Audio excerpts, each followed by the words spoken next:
Israel he ni vet sao he la Nazareth na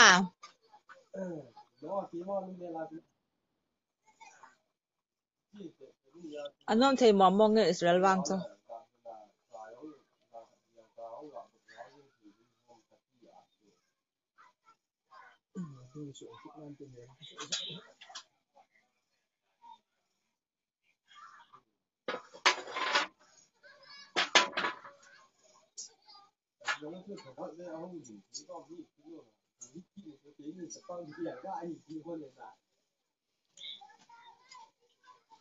ý chị ham le bang Calvary thang hon vet sa ngai vet ta det si ho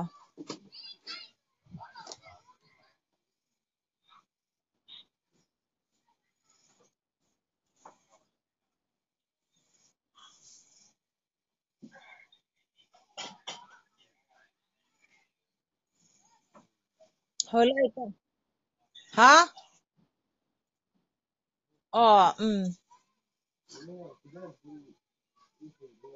chị lai lao Nazareth he anom mom mong nge